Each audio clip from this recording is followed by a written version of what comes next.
नमस्कार मित्रों, एक बार फिर से आपका स्वागत है हॉकफीड न्यूज में। बड़ी खबर इस वक्त, कंगना रनौत मामले में कोर्ट ने यह जबरदस्त फैसला सुना दिया है और जिसके बाद उद्धव सरकार को जबरदस्त झटका लगा है। अब से कुछ देर पहले ही कोर्ट ने यह फैसला सुनाया और जिसके बाद उद्धव ठाकरे के होश उड़ गए हैं।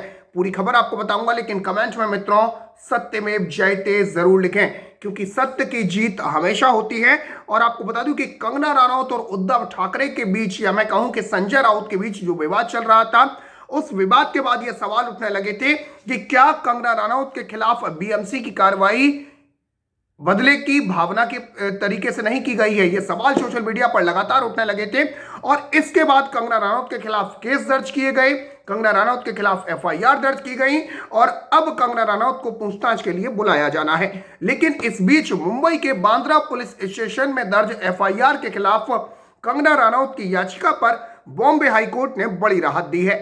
बॉम्बे उच्च न्यायालय ने अभिनेत्री कंगना रनौत और उनकी बहन रंगोली चंदेल को न सिर्फ गिरफ्तारी से अंतरिम राहत दे दी है, बल्कि महाराष्ट्र पुलिस को कड़ी फटकार भी लगाई गई है। या मैं यूं कहूं कि उद्धव सरकार को कड़ी फटकार लगाई गई है, क्योंकि उद्धव सरकार के कहने पर ही जिस तरीके से महाराष्ट्र पुलिस काम कर रही है, जिस तरीके से कंगना रनौत के खिलाफ एफआईआर दर्ज की जाती है, तो इस मामले में बॉम्बे हाईकोर्ट ने कंगना रनौत और उनकी बहन रंगोली चंदेल को गिरफ्तारी से अंतरिम राहत दे दी है।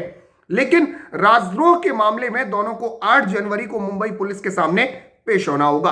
कंगना रनौत और रंगोली चंदेल के वकील रिजवान सिद्दीकी ने कोर्ट को आश्वासन दिया कि दोनों बहनें मुंबई में बांद्रा पुलिस के सामने 8 जनवरी को दोपहर 12 बजे से 2 बजे तक अपने बयान दर्ज कराने के लिए उपस्थित रहेंगी। बॉम्बे हाईकोर्ट ने साथ ही साथ आपको बता दूं कि गिरफ्तारी से राहत तो दी ही, लेकिन साथ ही साथ ये सवाल भी उठाया कि आखिर क्यों कंगना रनौत पर राजद्रोह का केस लगाया गया। राजद्रोह चार्ज का हवाला देते हुए जस्टिस शिंदे ने कहा कि क्या आप देश के नागरिकों के साथ ऐसा व्यवहार करते हैं। इसके साथ ही पुलिस को तब तक कंगना और रंगोली के खिलाफ कोई कार्रवाई नहीं करने के लिए कहा गया है। आपको बता दूं कि कंगना रनौत और उनकी बहन रंगोली चंदेल ने सोमवार को बॉम्बे हाईकोर्ट में याचिका दायर करके अपने खिलाफ मुंबई पुलिस द्वारा दर्ज प्राथमिकी को रद्द करने का अनुरोध किया था और जिस पर मंगलवार को सुनवाई हुई।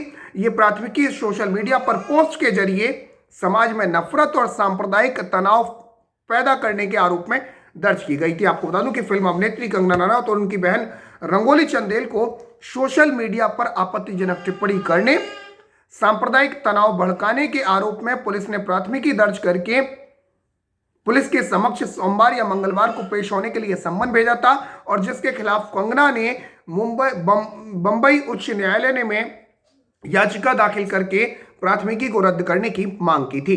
कंगना और उनकी बहन को इससे पहले 26 और 27 अक्टूबर, 9 और 10 नवंबर को पुलिस के समक्ष हाजिर होने के लिए सम्मन भेजा गया था और उन्होंने अपने वकील के माध्यम से कहा था कि वे अपने भाई की शादी के लिए हिमाचल प्रदेश में 15 नवंबर तक व्यस्त रहेंगी और मुंबई पुलिस ने इसके बाद उन्हें 23 और 24 नवंबर को नोटिस भेजा था। तो ये लगातार खेल चल रहा है, लेकिन कोर्ट ने जबरदस्त झटका दिया। साथ ही साथ अंतरिम राहत दी कंगना रनौत और रंगोली चंदेल को गिरफ्तारी से और साथ ही साथ पुलिस से यह भी पूछा कि राजद्रोह की धारा क्यों लगाई गई। ऐसा क्या जो था जो राजद्रोह की धारा लगाई गई। आपको बता दूं कि सोशल मीडिया में अपनी पोस्ट के जरिए विभिन्न समुदाय के बीच नफरत फैलाने के आरोप को लेकर कंगना और उनकी बहन के खिलाफ मुंबई की मजिस्ट्रेट कोर्ट ने बांद्रा पुलिस को रिपोर्ट दर्ज करने का आदेश दिया था और कंगना और रंगोली के खिलाफ कास्टिंग डायरेक्टर मुनव्वर अली ने शिकायत दर्ज करवाई थी, जिसमें उन्होंने पूरी फिल्म इंडस्ट्री को बदनाम करने के आरोप भी लगाए थे। तो इस मामले में सीधे सीधे बॉम्बे हाईकोर्ट ने रियायत दी है कंगना रनौत और रंगोली चंदेल को। खास बात यह रही कि जस्टिस एस शिंदे ने धारा 124A लगाने पर ऐतराज जताते हुए पूछा कि पुलिस ऐसे मामलों में यह धारा क्यों लगाती है। न्यायाधीश ने पुलिस अफसरों के लिए एक वर्कशॉप आयोजित करने के निर्देश भी दिए, जिसमें यह बताया जाए कि किस धारा को कब लगाना चाहिए। हाईकोर्ट के आदेश के बाद कंगना ने ट्विटर के जरिए जस्टिस शिंदे का शुक्रिया अदा किया। आपको बता दूं कि कंगना ने हाल ही में अपने गृहनगर मनाली में छुट्टियां बिताने आई थी। अपने भाई अक्षत की शादी को निपटाकर थलाइवी की शूटिंग करने हैदराबाद पहुंच गई हैं और इस फिल्म में कंगना भारतीय सिनेमा की दिग्गज अभिनेत्री और राजनीति की कद्दावर नेता जयललिता का किरदार निभा रही हैं। इस फिल्म के अलावा कंगना अपनी अगली फिल्म तेजस और धाकड़ के लिए भी तैयारियां शुरू कर चुकी हैं, लेकिन कंगना को अब पेश होना होगा 8 जनवरी को। इस बीच आपको बता दूं कि कंगना को मुंह तोड़ने की धमकी देने वाले सरनायक एमएलए, शिवसेना के जो एमएलए हैं सरनायक, उनके 10 ठिकानों पर ईडी की छापेमारी हुई है और वित्तीय अनियमितता का आरोप भी लगा है। प्रवर्तन निदेशालय ने मंगलवार को शिवसेना के नेता प्रताप सरनायक के आवास और दफ्तर पर छापेमारी की और यह छापेमारी सरनायक के मुंबई और थाने के 10 ठिकानों पर की गई। उन पर वित्तीय अनियमितता के आरोप हैं और जिसके कारण ईडी ने इस कार्रवाई को अंजाम दिया है। बताया जा रहा है कि छापेमारी मनी लॉन्ड्रिंग को लेकर की गई थी। हालांकि फिलहाल ईडी की तरफ से इसकी कोई आधिकारिक पुष्टि नहीं की गई है कि यह छापेमारी मनी लॉन्ड्रिंग से संबंधित है। आपको बता दूं कि प्रताप सरनायक खुद एक रियल एस्टेट डेवलपर हैं और शिवसेना में उनको एक तेज तर्रार नेता के रूप पर जाना जाता है। थाने के ओबला मजीवाड़ा निर्वाचन क्षेत्र के विधायक ने हाल ही में मांग की थी कि मुंबई की तुलना पाकिस्तान के कब्जे वाले कश्मीर से करने के लिए अभिनेत्री कंगना रनौत के खिलाफ राजद्रोह का मामला दर्ज किया जाए। इसके साथ ही शिवसेना विधायक ने मुंबई की तुलना पाकिस्तान के कब्जे वाले कश्मीर से करने पर कंगना रनौत को मुंह तोड़ने की धमकी भी दी थी। प्रताप सरनायक ने मराठी में ट्विटर पर लिखा था कि अगर कंगना यहां आती हैं तो हमारे योद्धा उसका मुंह तोड़ देंगे। मैं गृह मंत्री से अनुरोध करता हूं कि वो कंगना रनौत के खिलाफ मुंबई को पाक अधिकृत कश्मीर यानी पीओके बताने के लिए राजद्रोह का मुकदमा दर्ज करें। आपको बता दूं कि इससे पहले शिवसेना नेता संजय राउत भी कंगना रनौत को मुंबई न लौटने की धमकी दी थी। दरअसल कंगना रनौत ने कहा था कि उन्हें दिवंगत अभिनेता सुशांत सिंह राजपूत की मौत की जांच के मामले में मुंबई पुलिस की सुरक्षा नहीं चाहिए। इसके अलावा अभिनेत्री कंगना रनौत भाजपा प्रवक्ता संबित पात्रा, रिपब्लिक टीवी के प्रधान संपादक अर्नब गोस्वामी और जी न्यूज के प्रधान संपादक सुधीर चौधरी को निशाना बनाते हुए अपमानजनक चित्र भी बनाए थे।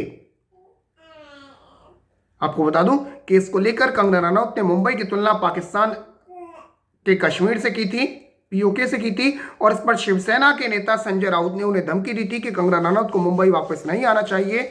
और उनकी टिप्पणियों के बाद एनसीडब्ल्यू की चेयरपर्सन रेखा शर्मा ने कंगना रनौत को धमकी देने के आरोप में शिवसेना विधायक की गिरफ्तारी की मांग की थी। तो राजनेता सरनायक महाराष्ट्र में विपक्ष के खिलाफ काफी मुखर रहे हैं।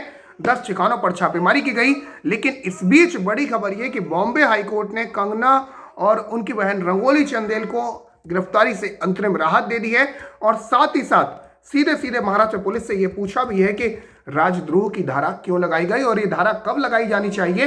इसके लिए एक वर्कशॉप भी आयोजन करवाई गई है जहां पर पुलिसकर्मियों को यह बताया जाएगा कि कौन सी धारा कब लगाई जाए। मतलब कह सकते हैं कि निश्चित तौर से एक वैचारिक तमाचा मारा गया पुलिस के गाल पर और उसे बताया गया कि कौन सी धारा कब लगानी है। खैर, इस मामले में आपको बता दूं कि फिलहाल अंतरिम राहत दी गई है, लेकिन राजद्रोह के मामले में दोनों को 8 जनवरी को पुलिस के सामने पेश होना होगा।